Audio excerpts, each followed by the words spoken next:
قال الله في كتابه الكريم أعوذ بالله من الشيطان الرجيم بسم الله الرحمن الرحيم من عمل صالحا فلنفسه ومن أساء فعليها وما ربك بظلام للعبيد. Allah subhanahu wa ta'ala in the Holy Quran says that whoever does good deeds or good actions, they have done it for themselves.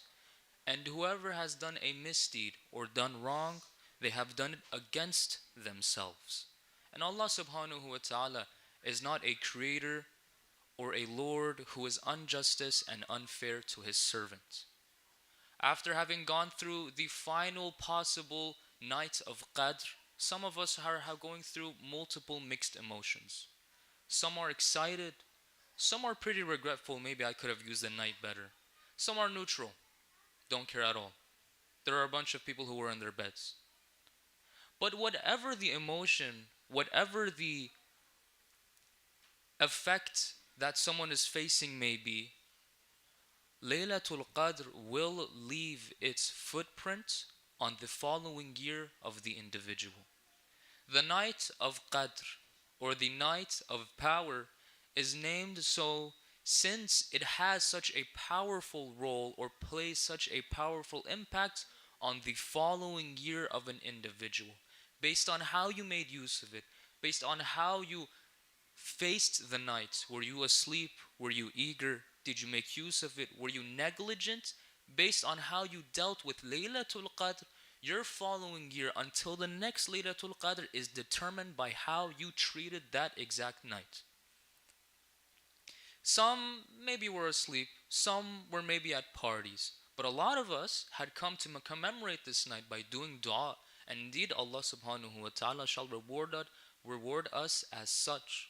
When doing good and making use of it, your following year shall also be in Allah subhanahu wa ta'ala's favor. But one question comes to mind. The following question is that when we say that the Laylatul Qadr, or the night of power, is powerful, how so? Because it paves the way, or it determines how your following year shall be. Some might be concerned, does that take away my free will or not? Because if we're saying that your future or following year is determined by Laylatul Qadr, then do I have a say in the following year that is happening? The night I decided I'm going to make good use of it, or some might have fallen asleep. Based on how I dealt with Laylatul Qadr, my year will also be defined as such. And so, it's kind of concerning. If I, for example, was negligent or didn't make too good use of Laylatul Qadr, is it over for me for the rest of the year? Is there no way to return? Can I not redeem myself in any kind of way? Well, Allah subhanahu wa ta'ala in the Holy Quran, in the verse which was recited in the beginning, says that whoever does good, they have done it for themselves. And whoever does bad, they have done it against themselves. Allah subhanahu wa ta'ala does not oppress or do unjust acts, or does not treat any of his servants unjustly. And hence we shall take over a look tonight. Based on the idea that Laylatul Qadr defines my following year, will I be oppressed? Will Allah subhanahu wa ta'ala be unfair to me when he said he is fair? We shall take a look, inshaAllah. So dear brothers and sisters, I invite you all tonight so that we may take a look on this matter or subject of discussion. A'udhu billahi minash shaitanir rajim. Bismillahir rahmanir rahim. Man amila salihan falinafsih wa man asa'a fa'alayha wa ma rabbuka bidhallamin lil abid. Sadaqallahu al-aliyyul azim. To illuminate your hearts and minds, sallu ala Muhammadin wa ali Muhammad.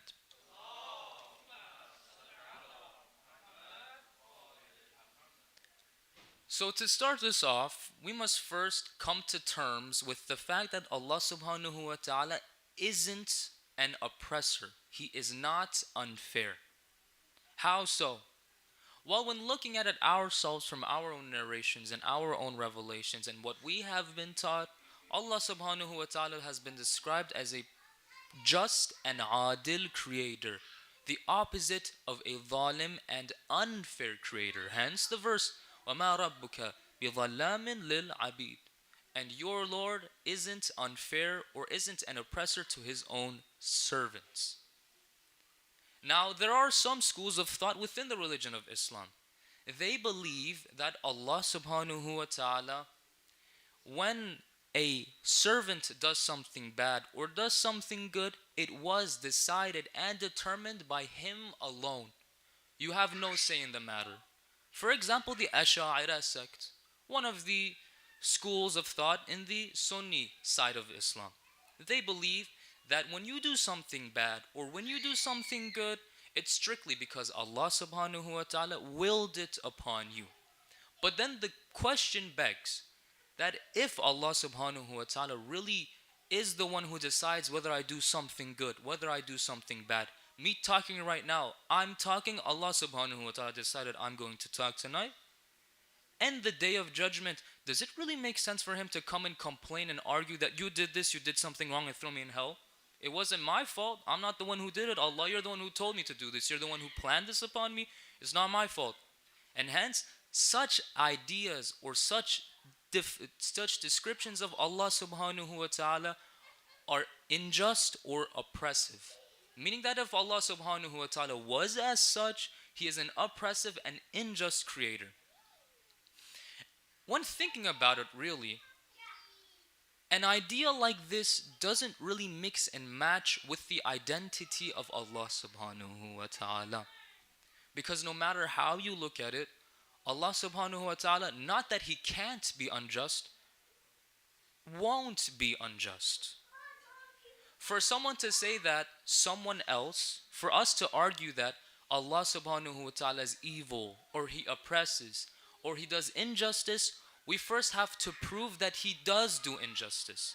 Because the standard ground or the common idea is that unless there's something different, a person is naturally inclined to be fair, to be just. When I am striking a deal with someone else, naturally what's the standard idea is that I'm supposed to be fair in the deal, unless I have other motives or other things that are playing role in the background. Unless such a thing is proven, then you cannot say that Allah subhanahu wa ta'ala is unjust. And so when looking at it, we see that for someone to be unjust, someone to be unfair, someone to be a person of corruption, they must at least be in the boundaries of three different ideas, three different motives. One of them being that someone didn't know. I was unfair to this other person because I didn't know. I wasn't aware. Allah subhanahu wa ta'ala is aware. So how could He be unjust in the sense that He's unaware? Doesn't really make sense. Second, He's dependent on injustice. Means He has to be unfair. He can't not be unfair. Again, this doesn't work as well. Because there's no can't for Allah subhanahu wa ta'ala. If He's the all-powerful, then you can't really say that Allah subhanahu wa ta'ala can't be unfair. That's another idea. 3, Allah subhanahu wa ta'ala is unjust or unfair because He just feels like doing so. Nothing serious, no real reason behind it. But then that would contradict what Allah subhanahu wa ta'ala describes of Himself within the Quran. فَتَبَارَكَ اللَّهُ أَحْسَنَ الْخَالِقِينَ. And indeed, Allah subhanahu wa ta'ala is the greatest of creators. And for a creator to be great, the greatest creator, the most perfect creator, they have to set aside things that are irrelevant or unnecessary. If I'm building, for example, the Statue of Liberty, I have to throw aside anything that's unnecessary, like a duck I want to place on the crown.